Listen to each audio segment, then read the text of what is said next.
Friday edition of In Touch with Indiana Sports, powered by HoosierIllustrated.com. John Alden with you as always. And I've got a little secret to share with you today. And it's not really that big of a secret, but it's just something that's a little different about the show.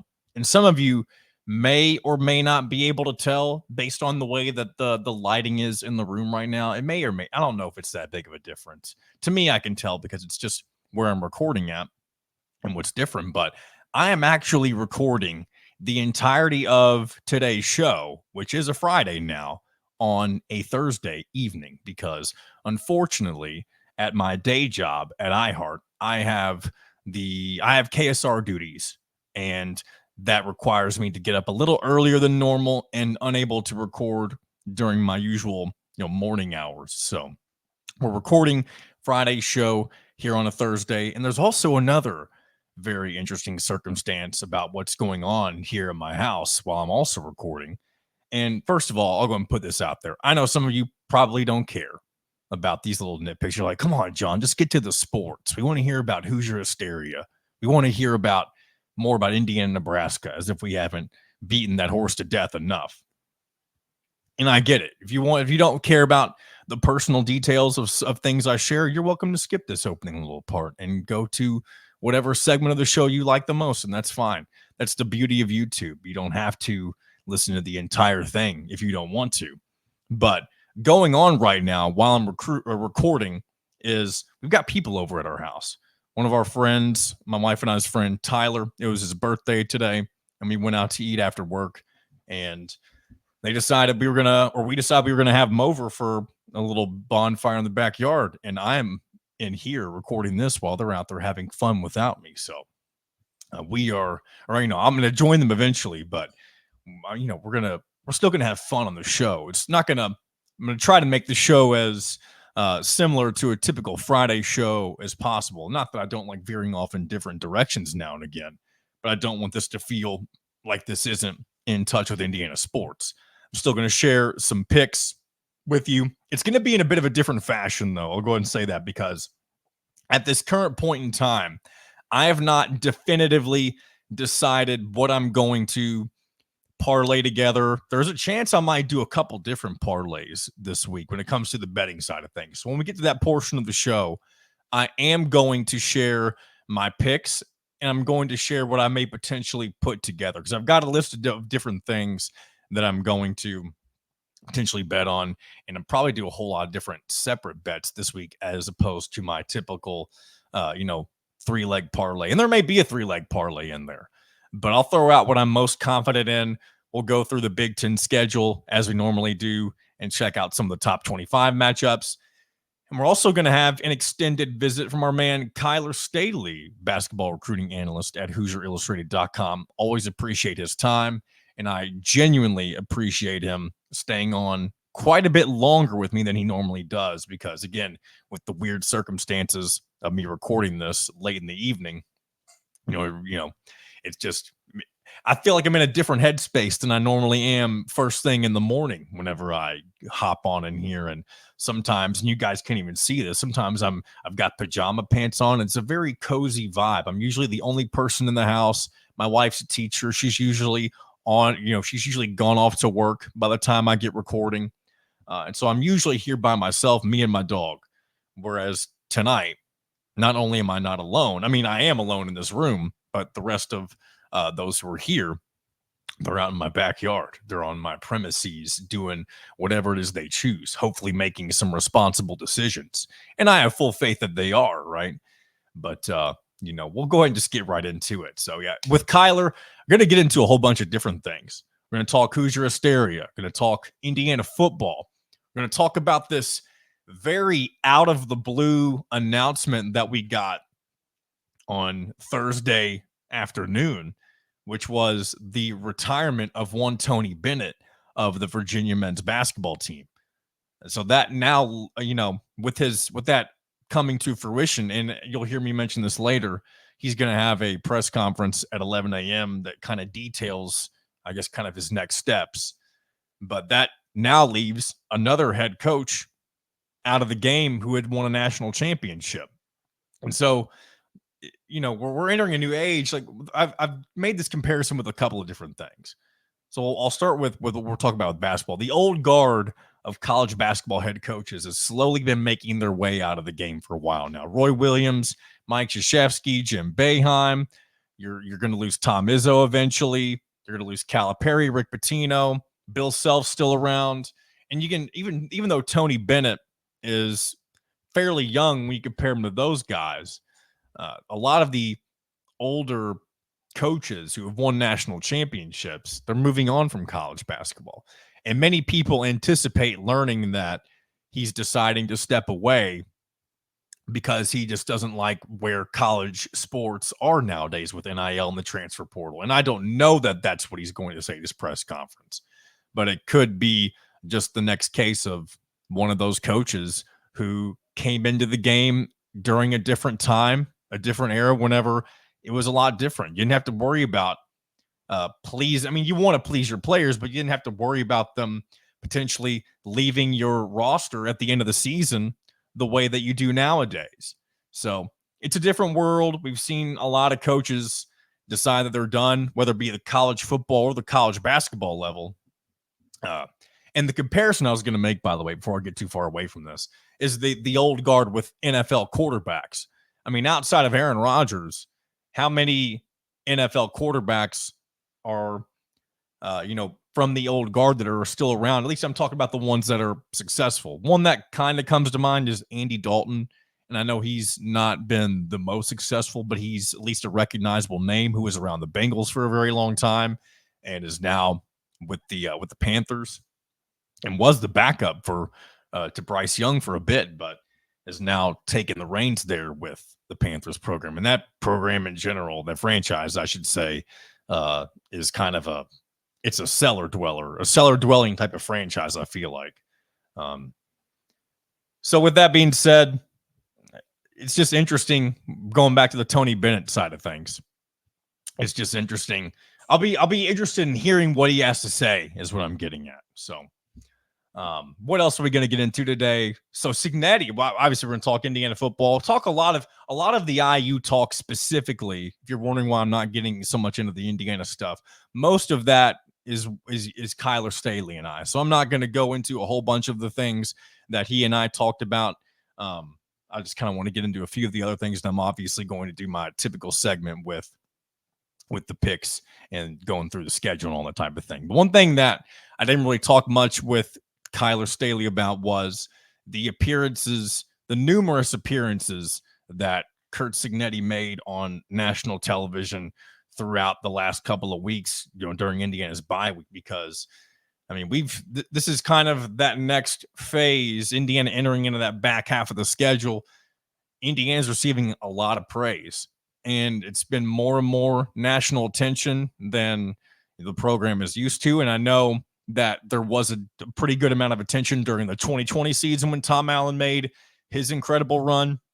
But there's definitely, and we've said this before several times, I'm sure, it definitely feels like there's a lot more substance to Curt Cignetti's resume. And that's going to sound offensive to Tom Allen. I'm sure not that Tom Allen listens to anything I have to say.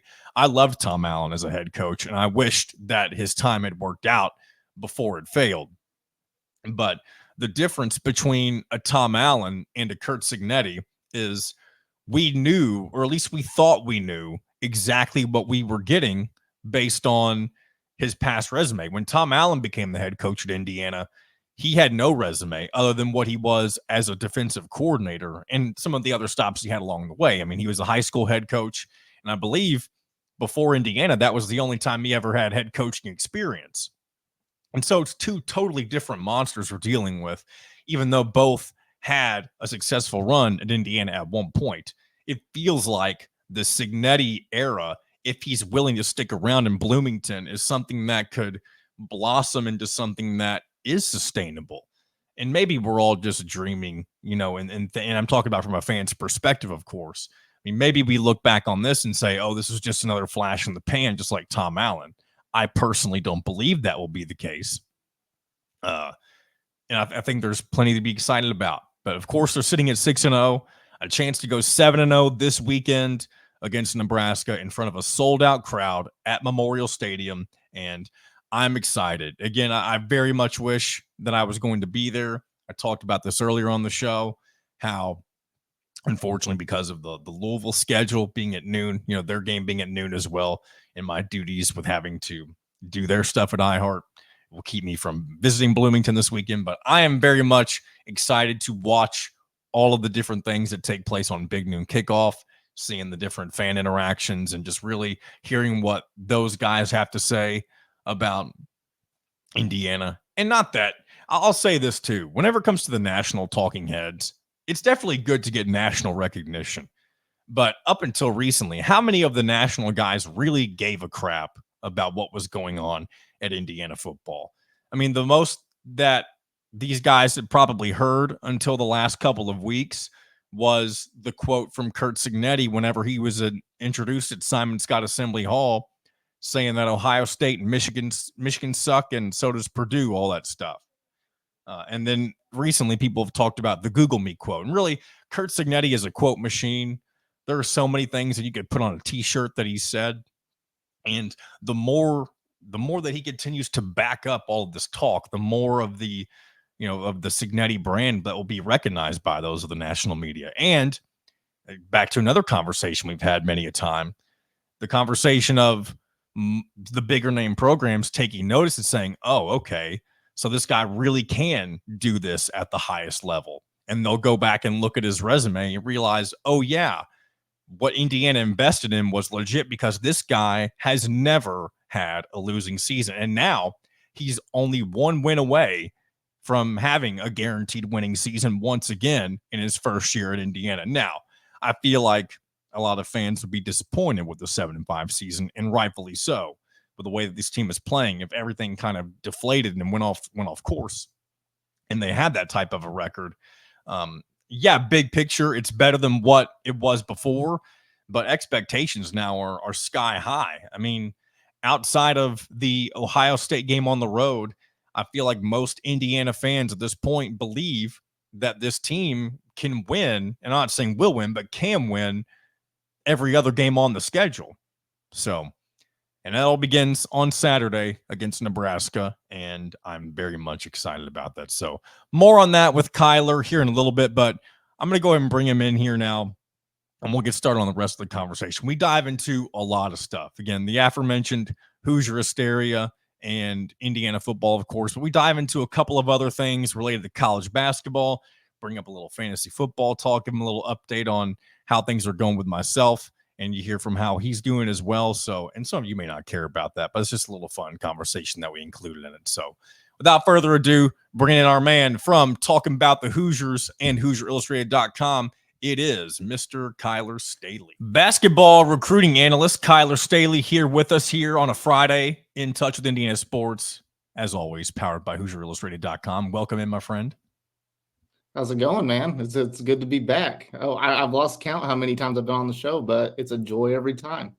I know you were the original guest, and there was a bit of a gap whenever you were doing a lot of post-game wrap-up shows with me for a while, so I didn't want to, have you do too much for me and feel like I'm just overusing you and that type of thing. But we are getting into the heart of basketball season, so I think we're going to be seeing you a lot more frequently here on In Touch with Indiana Sports over the next several months.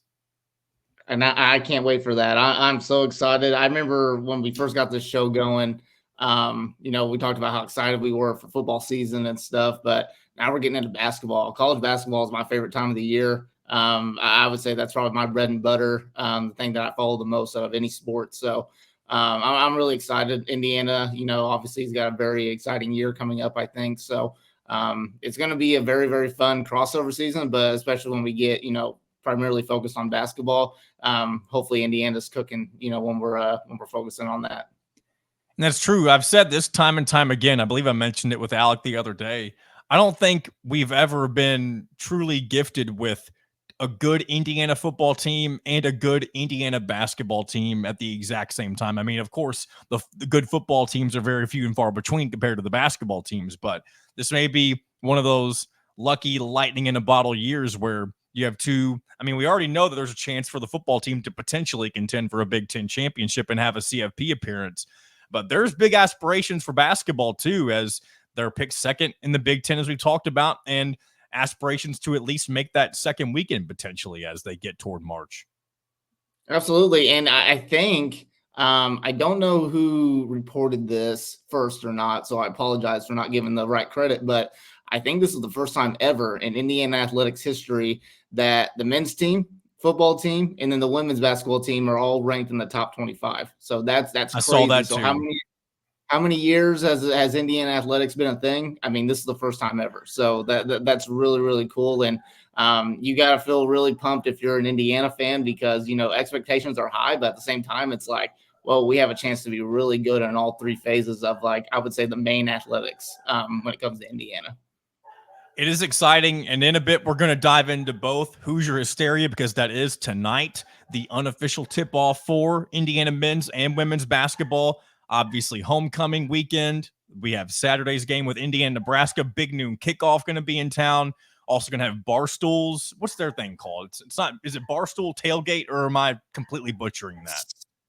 Something like that. I don't know. I don't really watch the Barstool other than like the clips on Twitter and stuff. I don't really watch their pregame stuff. So mostly my Saturdays, if I get a chance to, it is strictly College Game Day. That is what I'm on, and that's one of my favorite shows of the year. So it's a nice little Saturday morning. Get the coffee ready, make breakfast, and there you go. But big noon kickoff, still, I would still say that's probably the second biggest show when it comes to these college pregame shows. So, I mean, just the fact that they're in Bloomington and the Barstool guys, you know, that just tells you how big this game is. And you've heard Pat McAfee say, if you listen to any of his clips with Kurt Signetti over the past couple of days, I mean, there's a chance that if the Indiana keeps winning, that game day will make their way up to Bloomington. Especially, I mean, you got a good Washington team coming into town next week. And then you also have Michigan, which that game's already sold out.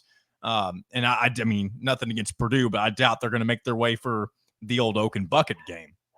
But anyway, we'll save that for some other time. But before we get into all of this stuff with Hoosier Hysteria and the football game and all that good stuff, back whenever you first started doing guest appearances with me, I talked about how I was diving into the world of fantasy football for the very first time this year, Kyler. And you gave me a few different pointers on which direction to go when it came to, you know, making my draft, you know, my picks and stuff like that. And, you know, what to value, who to value, what positions are most important to having a good team.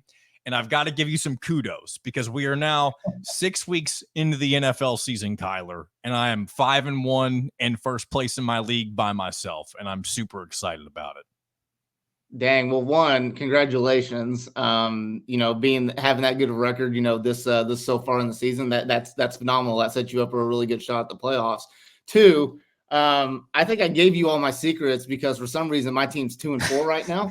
And I don't know. I don't know what to say about that. I don't know if I just gave it away or everything, but my team, it's been a struggle bus. I mean, I've lost some close games, but at the same time, it's like I just can't put anything together. In our waiver wire, we've got 8 guys in our team or in our league. So our waiver wire options are just brutal. I mean, we never have any running backs. I'm struggling at running back, even though I told you the value running backs, but yeah, and I think I got lucky, because I did lose Isaiah Pacheco early on due to IR, which thankfully, if he's all well and good next week, that'll be ending soon. But I've had guys like Kenneth Walker III step up for me. DeAndre Swift's given me a few good games. Even one time when I had Carson Steele come in for Isaiah Pacheco the first week he was out, he put up a decent amount of points for me, being a guy who was an undrafted free agent, if I'm not mistaken, rookie out of, you know, he's a rookie in the NFL, but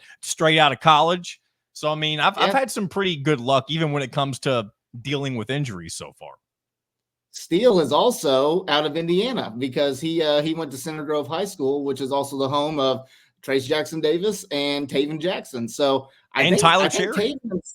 Yeah. So that is a football, I don't know what you want to say, a football plant, I guess, because they just produce a ton of people. Yeah, a hotbed, basically. And then obviously they produced Trace Jackson Davis. So, but yeah, I mean, that's a good core and everything. I'm running with Tony Pollard right now. I got Jahmyr Gibbs, who the running back for the Lions, unfortunately, all his goal line touches get shifted off to David Montgomery, so he doesn't really help me in that scenario. But no, it's been brutal. My team is just looking like a bunch of, I don't even know, a bunch of wannabes, I'm going to call them, I guess. So it has not been a fun season so far, but I'm hoping we can turn it around. That's true. It's not too late. You never know. And who knows? I might talk to you next time, and maybe I finish the season, then I'm 5-7 or whatever, 5-9, whatever the final record would end up being if I lose out. I hope that's not the case. That would be very disappointing if that were, and if that ended up being what happens. No, well, I'm rooting for you. I mean, I just got to put on my best coaching hat. I got to be a coach. I got to be a GM. I got to start making the right plays. I got to start doing a little bit more research instead of just going off, the projected points, stuff like that. So hopefully my team can, turn it around. But I'm going to have to be pretty much perfect from here on out to do so. Well, good luck to you, sir. And we'll do this again. We'll talk more fantasy football. I don't know how much the listeners care about it, but it is fun to at least chat about for a few minutes. Let's get into what people really came here for, though, and that's the action going on in Bloomington. And we'll start with basketball because that is happening tonight with Hoosier Hysteria. And as we've talked about before, it's really an event for the fans. And somebody left this comment on one of the shows the other day, and I didn't even really think about this until this commenter mentioned it, but this isn't really a made-for-TV event. If you want to watch this, you have to watch it on Big Ten Plus, which is unfortunate if you don't have that subscription just yet. But as I believe you've mentioned already before, Kyler, there are going to be a few different times where the team actually plays on Big Ten Plus, so it's not necessarily going to be a bad investment if that's something you want to watch, not just for Hoosier Hysteria, but for a few of the games down the line as well. Yeah, absolutely. And Big Ten Plus, sticking on that, really Big Ten Plus is for the Big Ten, the schools or whatever, their student media. It really is for them because they're the one operating the cameras. They're the one usually calling the games. So if you think of it that way, you're actually supporting them in a lot of ways because they're getting eyes on them. And whatnot. I know there's always complaints, the camera angles are really bad or it's too focused on the ball or something like that. But at the same time, it's student media. So they're learning, they're practicing and whatnot. But I do agree with the comment that was made. It really is not really a made for TV event or whatever. For these type of things, you really want to be there in person. You want to experience everything. People love the introductions. I feel like that's always a highlight of every year, and you really just don't feel that when you're watching it on TV or whatnot. But I mean, this year the scrimmages are back, so that would be something that you could easily watch, on TV or whatever. But for the most part, it's definitely, if you can make it, definitely be at Hoosier Hysteria versus paying $10 to watch it. And again, they always do the Hoosier Hills Food Bank donations as well. So if you're somebody who plans on attending, that's something good to keep in mind. If you plan on being at Assembly Hall for this tonight. So also in attendance, going to be some big, maybe not necessarily like the biggest names in college basketball, but some in-state recruits are going to be in town for Hoosier Hysteria this week. Yeah, I've been really putting in a lot of work this past week and a half, trying to get some names confirmed. So usually for, these Hoosier Hysteria, it's usually a lot of the local guys that'll be there, a lot of the local talent, and usually it's the younger guys, it's the sophomores, the freshmen, just the guys that are kind of on the radar right now. You want to get some faces there. You want to get them to feel, what Indiana basketball is all about. But so far, I think we have maybe 4 or 5 names confirmed. We've got 3 2026s, local guys, Justin Curry out of Noblesville High School, EJ Hazlitt out of Franklin Central, and then Noah Smith out of Plainfield High School. All 3 of those guys are wings, so kind of play the similar position, just different, type of styles. And then another power forward from the 2026 class was just confirmed yesterday from Lawrence North High School. So people that know Lawrence North produced CJ Gunn, usually produces a lot of talent. His name is Brendan Miller. And then one of the top 2027 guards, Jason Gardner Jr., which is a name that you probably really want to get familiar with, because I feel like his recruitment is going to really take off. It kind of took off a little bit over the summer. He plays for Indiana Elite, plays for Fishers High School. So he's actually going to be on an unofficial visit this weekend at IU. So he'll get kind of the best of both worlds. And I expect there'll be a few other guys that pop up there. Obviously I'll be watching to see who's all there and whatnot. So But right now, it's a pretty good list of guys. So who knows? Some of those guys may end up with offers out of this weekend, but it's a good event for that reason. Do you think that, and I know it's really just kind of, again, we talked about it being an entertainment event, especially for those in attendance, and they have the scrimmages returning, but is there a lot to gain in terms of learning about the team in this type of a situation? I know you can learn a little bit, but of course they're just playing against each other. They're not going to be going very hard. You don't want to, sustain any injuries in, something like Hoosier Hysteria, but what do you think there would be potentially to learn that maybe, I think if I were guessing, it's probably just seeing the guys you haven't seen for the first time and maybe some of the skills they have. So I think the main thing you get out of this type of event, if you're those kids, is relationship building, because obviously, yes, you've got the scrimmage that you'll see, but that's more of so just the players, to get out there and just be on the court, get some shots up, play some defense or whatever. They're not really going to be running anything, maybe a little things here and there, but nothing too crazy. But for these players that, aren't going to be there to watch game or anything like that, they're not really going to see the style of play that Indiana's playing with. It's more about relationship building at the end of the day. They get to be in the locker room. They get to interact with the players, the coaching staff, the families get to interact with one another. And it's a good thing, for those types of players that are going to be there for Hoosier Hysteria to just intermingle with the current players and just asking them about the culture and certain things like that. Just really just enjoying, the celebration of Indiana basketball in a lot of ways. Now, you say that Jason Gardner Jr., who's going to be there on an unofficial visit, he would be a guy that the coaching staff will show game film like, hey, this is what we run or whatever. This is where we see. It's just more about, seeing what the culture's like with Indiana and just kind of absorb all of that at the end. All right, sticking with Indiana basketball, we obviously got the preseason AP poll not too long ago, and we learned that the Hoosiers were placed at number 17. And there's a few different interesting points I went over in regard to where some of the different teams are placed. But I guess I'll just start with this, Kyler. Where do you feel? Do you feel like the Hoosiers were fairly ranked? And maybe we'll just start with there. And I don't want to ask you too many questions at once. We'll start with Indiana and being number 17. Yeah, I would say for the most part, that's probably where I expected Indiana to be. Maybe they could have bumped up to maybe like 14 or so, but I think that's right where it needs to be. Honestly, it's kind of an overachievement in a lot of ways, because when you consider, yes, obviously the talent on paper is great or whatever. Mike Woodson did a really good job, but they also had a very lackluster year. And a lot of times when they're doing these preseason AP polls, they kind of take that into account in a lot of ways. I think that's one of the main reasons that Purdue was probably the top ranked Big Ten team out of them, because they just took into account, what they did last year. Most of their guys are back and whatnot, but I think Indiana solely made this on the fact that the talent is on the paper, whatever. The voters, believe that this Indiana team is going to be much better than they were last year. But for the most part, I think 17 right now is a pretty fair place to put Indiana. I think I agree with you. One thing I talked about too is it kind of feels like there's a middle ground between the talent and trying to figure out whether or not Mike Woodson is the real deal when it comes to a head coach. Because I think if you pair what Indiana has coming in regards to at least expected talent and how well they may mesh together, the biggest question is whether or not Mike Woodson can make all of this come together in a very cohesive fashion. I think if you knew for a fact that would be the case, I think you'd see them rank closer to maybe that 10 mark or even lower. But that remains to be seen. We'll have to wait and see. And really the Big Ten in general didn't have one of their better preseason showings when it comes to the AP poll. You got 4 teams: Rutgers, UCLA, Indiana, and Purdue, of course. And Purdue only making it to number 14. Do you think that this is at all any sign of, I don't want to say the conference being a little bit weaker than normal, but do you think it's just a sign of disrespect, or just, maybe not as talented as in the last several years?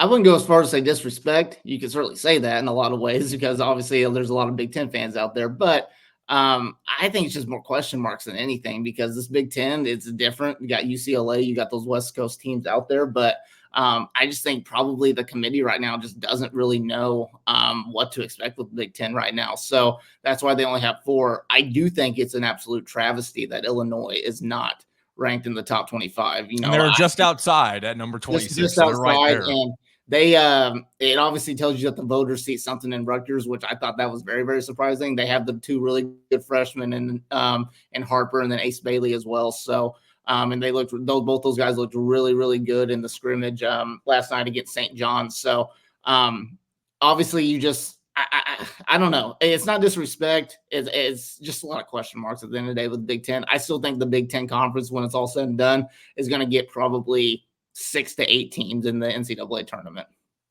And one thing, too, that this also may be a potential early indicator of is the importance for Indiana to have a really good showing in their non-conference this year, especially when they go down for the battle for Atlantis. Because if there's less opportunities, once again, in the Big Ten to get some of those marquee victories, and you kind of have another lackluster showing potentially in the non-conference, you're going to find yourself in the exact same position that you saw yourself in not only this past year, but in Mike Woodson's opening season, whenever they had some issues very, similar to that. So it goes to show that those early season games, even though you're not going to have a polished product necessarily, I mean, maybe you do, but usually there's some things that are rough around the edges in those first few weeks. But it is going to be important for Woodson to have his team ready and find ways to win those tough games against those tough opponents. Yeah, and like you mentioned it, like the cohesiveness, with the team or whatever, and in the committee kind of questioning if Mike Woodson can put it all together. I think it's going to be a little rougher at the beginning of the season because obviously it's a brand new team. That's basically what it is. It's a brand new team, and there's a lot of new pieces and whatnot. So it ain't gonna look like a finished product. When they play Tennessee here in a couple weeks, not gonna be a finished product. There'll be some bad parts. There'll be some really good parts, but you want them basically to be playing well enough to compete in the Bahamas in those 3 games. And honestly, if Indiana takes care of business in the Bahamas, they go 3-0 or whatever, you're probably looking at Indiana being a top 10 team in the country because you got Gonzaga, who's I think ranked in the top 10, if I can remember correctly. So, and then Louisville's going to be pretty good. Then whoever else you play, during that little mini tournament. So, it's going to be a work in progress. I think if you're an Indiana fan, do not expect a finished product to start off the season. Expect some sloppiness here and there, but at the same time, you want to see them dominating the teams that they need to dominate and being competitive against the teams that they should be competitive against. Yeah, usually the teams that come out on top in the battle for Atlantis, as well as the Maui Invitational, those are the ones that typically get the most credit when it comes to non-conference respect heading into, the more meatier part of the schedule. So that's why it shows there's an opportunity in front of Indiana. I know a lot of people have complained about what the rest of the non-conference schedule looks like, and I understand. You do have a Power 5 matchup with South Carolina right before you get to battle for Atlantis. But other than that, that's really it. You have your 2 Big Ten games that are sandwiched in between a few of your, cupcakes, if you will. So the opportunity is going to be when you head down to the battle for Atlantis early on during that week of Thanksgiving. So as we've said before, it's a very important week whenever Indiana gets to that. And we're really not that far away from it. Just a little over 4 or 5 weeks before we really see that get into full swing. One more thing on the AP poll I want to ask you, Kyler, and I made a comment about this the other day. UConn not being ranked number 1 after being back-to-back national champions. I feel like there is disrespect. I know we were talking about disrespect with the Big Ten, but this feels like blatant disrespect to UConn and what they've done. I think, because here's what I think real quick, and you can give me your reasoning in just a second. I think you can take UConn's roster and put it with the Kansas brand because they're the preseason number 1 team. And I think at that point, you would still see Kansas be ranked number 1 simply because of that brand bump. Maybe I'm wrong, but I see disrespect there for Dan Hurley and UConn. I like your line of thinking with that. And also, I know there's going to be a bunch of Indiana fans listening right now that aren't big fans of UConn right now, considering, of course, you don't want to see you lost Eric Reeb, and you might be. I mean, I don't want to say you will, but there is some nervousness about next week when Braylon Mullins makes his decision on Wednesday, and you throw in Liam McNeely as well. So I'm sure the Indiana fans listening right now, it's like, no, they got what they deserve, blah blah blah. But but yeah, I do think that there is some disrespect there. But I also think that the voters looked at the roster. There are some roster turnover for UConn as well. They don't have Donovan Clingan anymore. They lost a few other guys that were key in winning those back-to-back national championships. But at the same time, I feel like you should have had no choice but to put them at number one. You just should have. Kansas going to be a really good team this year. They're probably going to be one of the favorites to make to the Final Four. But at the same time, I mean, you can say disrespect, but at the same time, none of this really matters because the true top team is going to show out. And I wouldn't be shocked to see UConn when you get into week 3 of the college basketball season if they're not ranked number 1, and Kansas has lost a game or so. But that's the fun part about these. These are all just conversations that you can have right now and speculate. It is, and there's so much parity in college basketball nowadays, and some people hate it.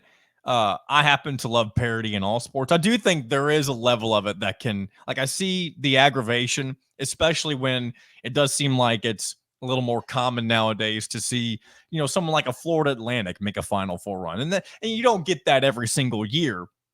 But whenever we had that year with that Final Four, when it was them and San Diego State, of course, UConn, and I think that was when Miami made the Final Four as a 4 seed with Norchad Omier and Nigel Pack and those guys. That was just a very weird Final Four year. I was actually there for that Final Four. I was there for my job. So fun fact there. And I will say that is by far, and I still think about it to this day, that is by far the weirdest Final Four that I think I've ever seen in my lifetime. The weirdest one. It just did not feel right watching it. Yeah, absolutely. All right. One more thing on basketball, and then we'll move into Indiana and Nebraska and wrap this thing up. Tony Bennett announces his retirement. He announced it yesterday. There's going to be a press conference that he does later on at 11 a.m., I guess really detailing what made him come to this decision. But what are kind of your thoughts on this happening when it did? Because, I mean, you're just a couple of weeks away from the season. You would think that if there was any sort of announcement, it would have been something that's saying he plans to retire at the end of the season. Or maybe, let's just say he would have made this announcement back in late June or early July. That would have been less of a surprise. But the fact that this is coming so close to when the season tips off, it makes you wonder what made him come to this. And we know that it's not health issue related, at least according to Jeff Goodman, it's not. But what do you think is the reason that the current, or I guess former Virginia head coach decided to do this? Yeah, I think when anything like this happens, like with any sport or, and all of a sudden retirement, obviously the first thing that goes into your head is like, oh, this has to be a health reason, yada, yada. But it's good to know that it's not. That is at least, and we know that until, he takes the podium and he announces why he's retiring. But I think, honestly, this is just a case of, you go back to multiple years ago when Bo Ryan just all of a sudden retired and Greg Gard, was automatically thrown in as the interim head coach. I don't know the name of the assistant coach off the top of my head, so I apologize for that. But he's been a guy that's been with Tony Bennett for a really, really long time. Pretty much his go-to assistant coach kind of guy. So he had taken a couple jobs a few years ago, didn't have a whole lot of success there. And then I think he's with Charlotte last year, quit being the head coach of Charlotte to return back to Virginia to be the top assistant coach again. To me, I think this is just one of those things where Tony Bennett was just like, you know what, I want him to be the next coach. I want him to have the first crack at it when it comes to, the athletic department to look at it, coach. I think I'm going to give them no choice but to make him the interim head coach. That way the players will stay there. They'll want to play for him. They don't want to transfer. Now, obviously, you'll probably see a couple of transfers because they do have that right to do that. They have that 30-day window.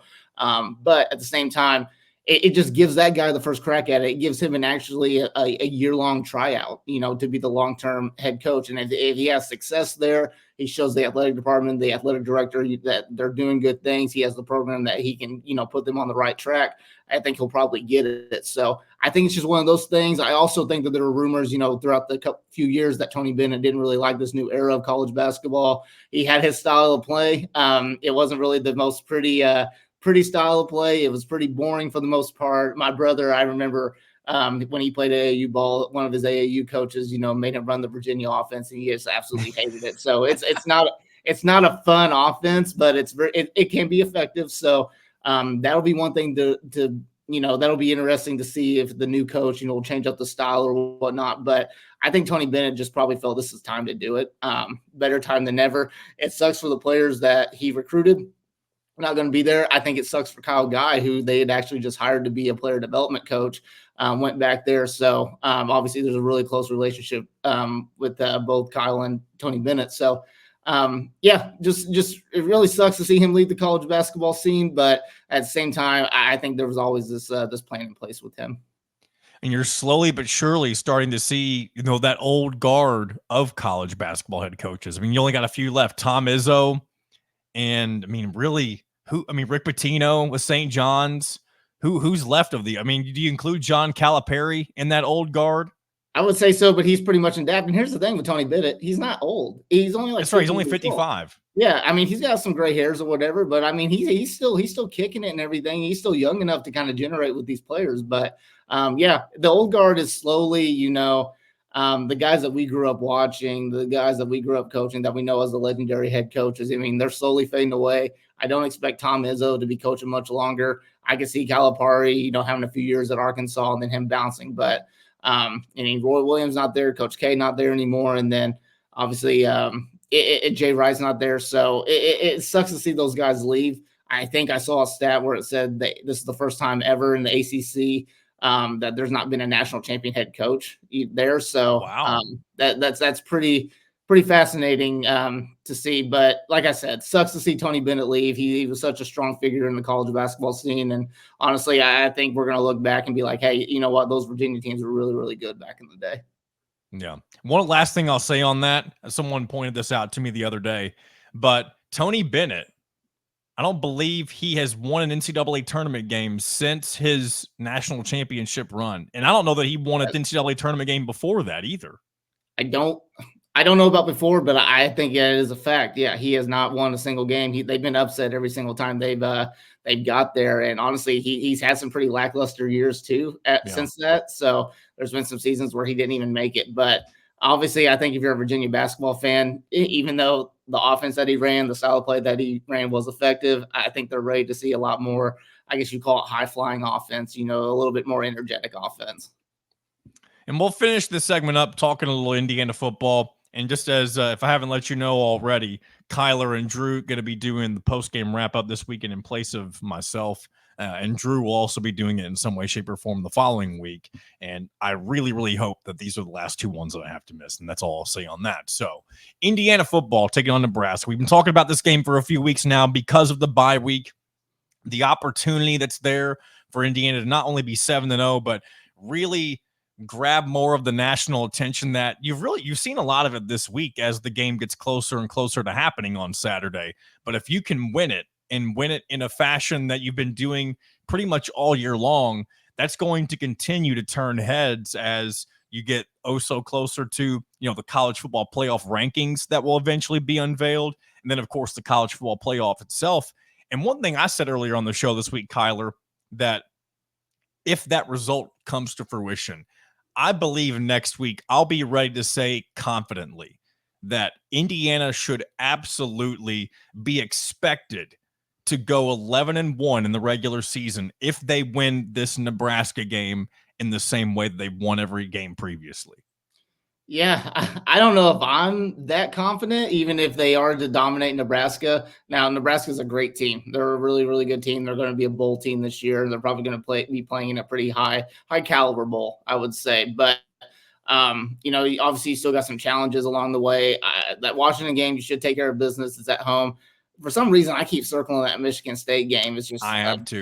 I've mentioned that a couple of times. If I'm looking at, some games that I'm nervous about, it's probably the Michigan State game. Michigan State's not anything crazy this year, whatever.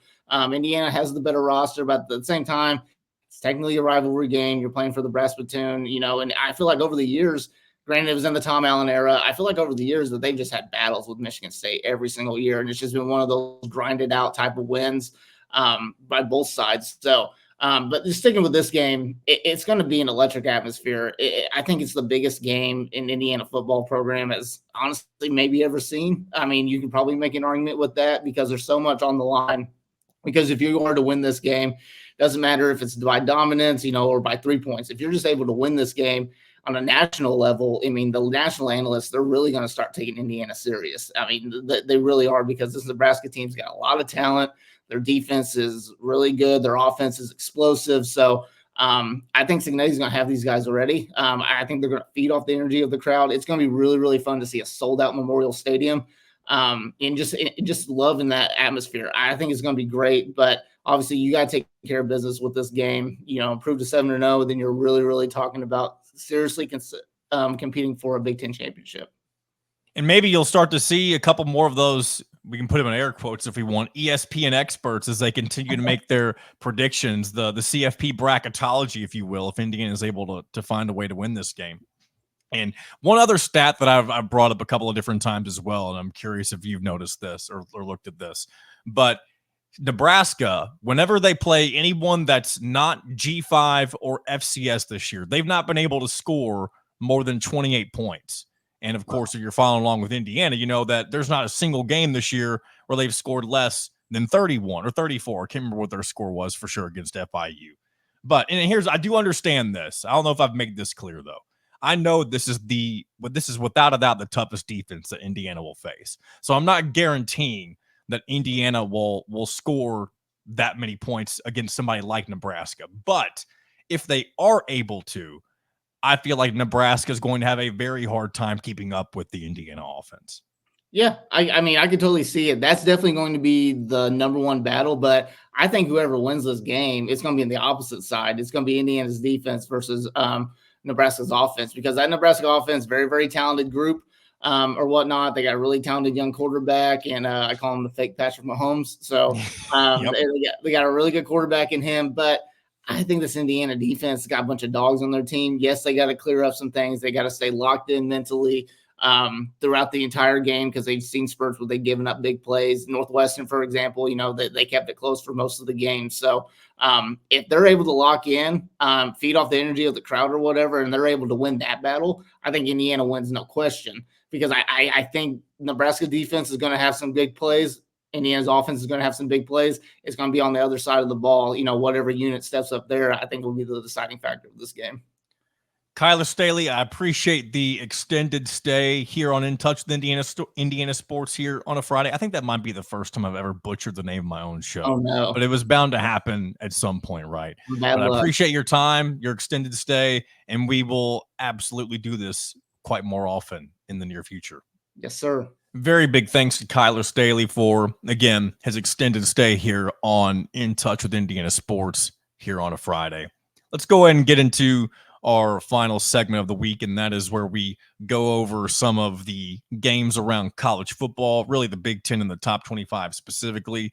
I'll let you know if I'm wagering on any of the games. And any game that I may not get into, I've got a list of things that I'm thinking about including in some of my bet slips this weekend. I'll let you know what I think on some of this stuff as we get to it. So we'll go ahead and start with the Big Ten. Beginning tonight, Friday night, number 2, Oregon at Purdue on Fox at 8 p.m.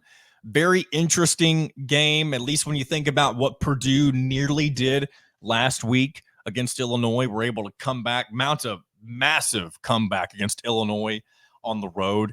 And Ryan Brown, the backup quarterback to Hudson Card, ended up having a hell of a day for himself. And they're going to take on the Oregon Ducks at home, coming off their massive win against Ohio State. And people have been mentioning the spoiler makers, and I'm not really buying into that, just simply because this is not Jeff Brom's Purdue team. I attribute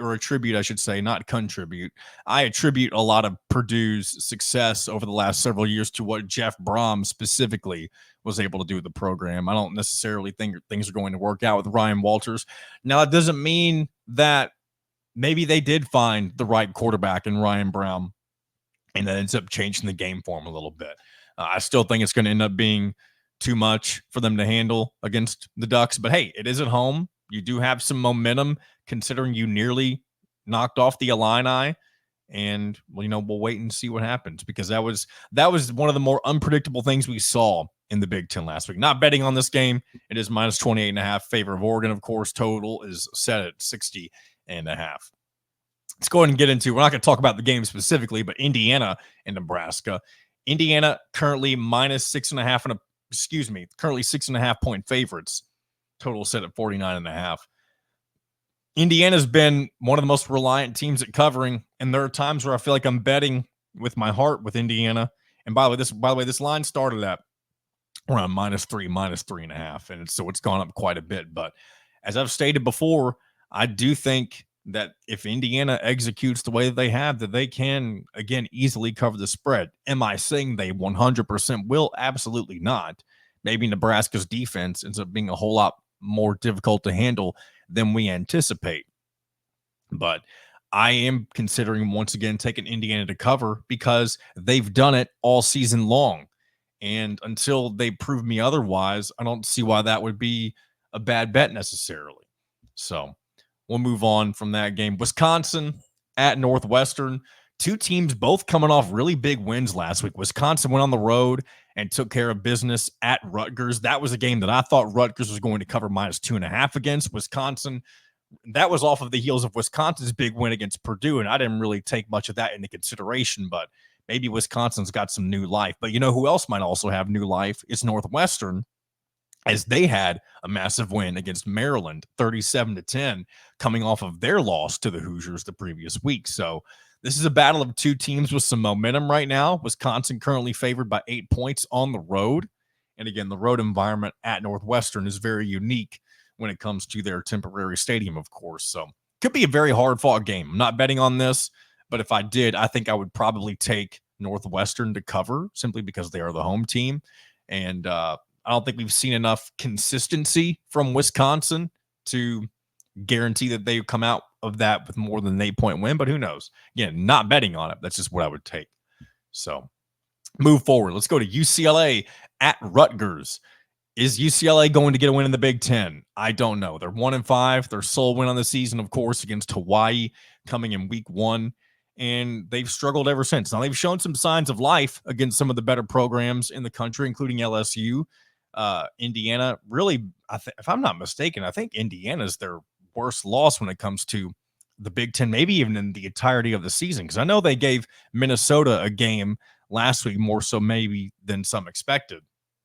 But they're going against a Rutgers team that's going to want some revenge, not against UCLA, but kind of being able to bounce back after taking that horrible loss last week to Wisconsin the way that they did. This is probably going to be a very low scoring game. So if I was betting at this, I would probably go with the under 45.5 or 40.5, I should say. But again, that's not something that's currently on my board. But I actually hadn't taken that much into consideration until just then. So there's a chance I may add that to my board.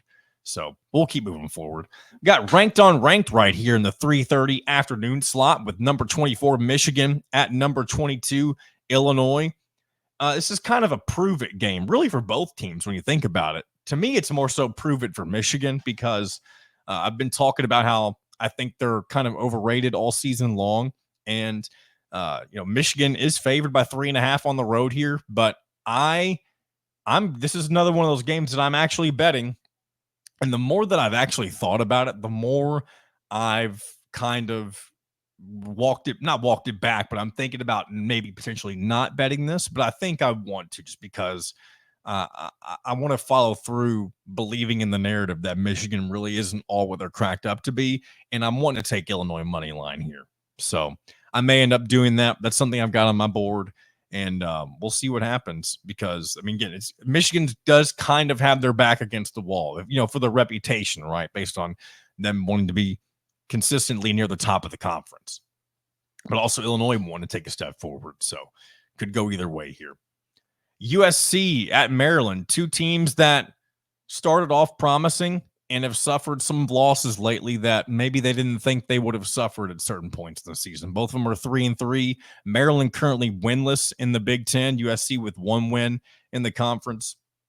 And so this is a big game for both schools, of course. USC favored by 7 on the road.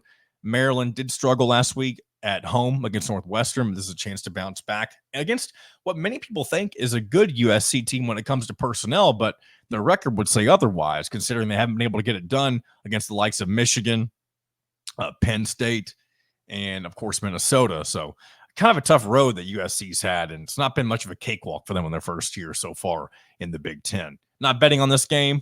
I really don't know what to expect in this one, just because both teams have been fairly unpredictable with how they play. And then finally, the nightcap of the Big Ten, you got Iowa and Michigan State. Michigan State hosting them on NBC. In Iowa, I believe, along with Indiana, they're kind of both in the second tier of, yeah, they're just outside the elite when it comes to the contenders of the conference. And I think Iowa, even though they're going to be on the road, I think they'll probably handle business against Michigan State. They're favored by -5, they're by 5.5.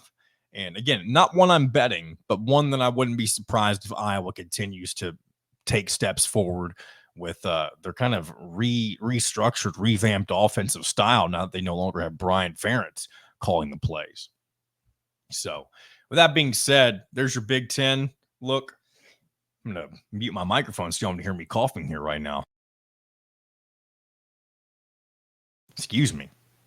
Might even take a sip of water here real quick while we're transitioning.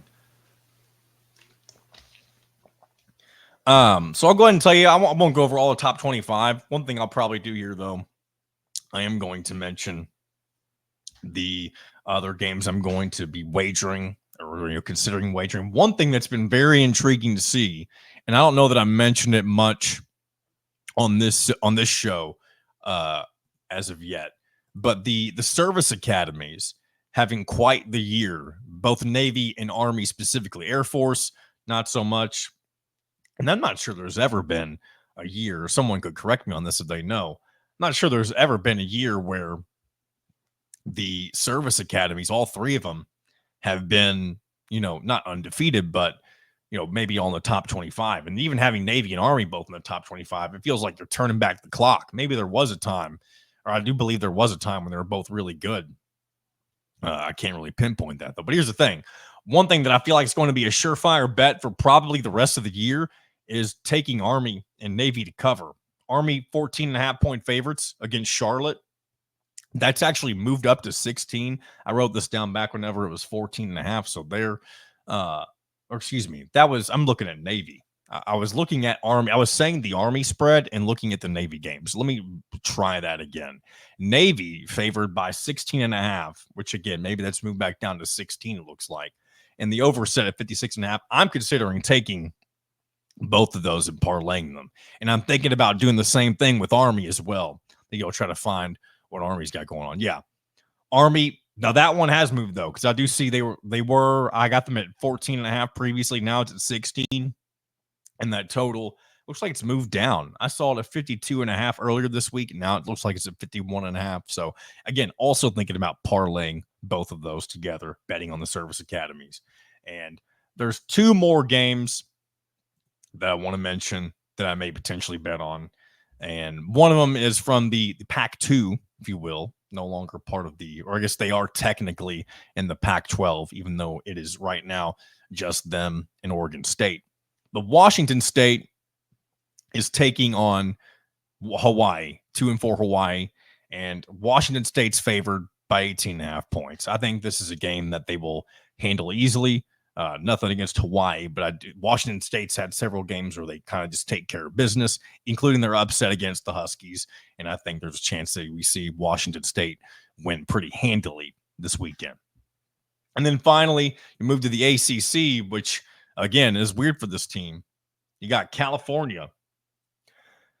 Actually, I left out one more, and I'll get to in just a second. So we have two in the ACC. I got California -9.5 against NC State. NC State, one of the most disappointing teams when it comes to preseason expectations versus reality. They're 3-4 and 0-3 in the ACC. They're traveling out to Cal, who has lost back-to-back games, but they had a very good chance to knock off Miami, and we're very close to beating Pittsburgh as well. Both of those teams are undefeated, so I wouldn't be surprised to see Cal bounce back and get a big victory against NC State at home. In the last game, if I have mentioned this already, I apologize, but I don't think I have. I know I've mentioned the game and how it affects me on Saturday, but Louisville taking on Miami, that Miami team I was just talking about, of course. And Louisville's had some very, I don't want to say questionable performances, but they haven't really looked like themselves, at least the way that they did in year one under Jeff Brom. And one thing that we've learned as Indiana fans about Jeff Brom during his time at Purdue, and even in his first year at Louisville, is that Brom teams get up for big games. And you've got number 6 Miami coming to town. and you really need to make a statement to kind of get your season back on the right track, Miami's favored in this game by 5 points. But this is I don't know who says this on game day. It may not even be a game day guy, but it's somebody on one of the networks. He says, wrong team favored. And I feel like I almost figured out who it was as I was talking about it. But for some reason, the name's still slipping my mind. Again, in the comments, if you want to let me know who I'm thinking of, let me know. But I think the wrong team is favored here. I'm taking Louisville money line here to get the upset against the undefeated Miami Hurricanes. And I do think Miami's a good team. And I do think Louisville is a little bit worse than they were last year. But that doesn't mean that a Brom team won't get up every once in a while and outperform their expectations. So wrapping things up with taking the Cardinals money line. And I think that's going to wrap us up here today as well. So thank you for sticking with us. I hope this wasn't too different of an episode for you. We'll be back again on Monday to get things back on the rails, if you will.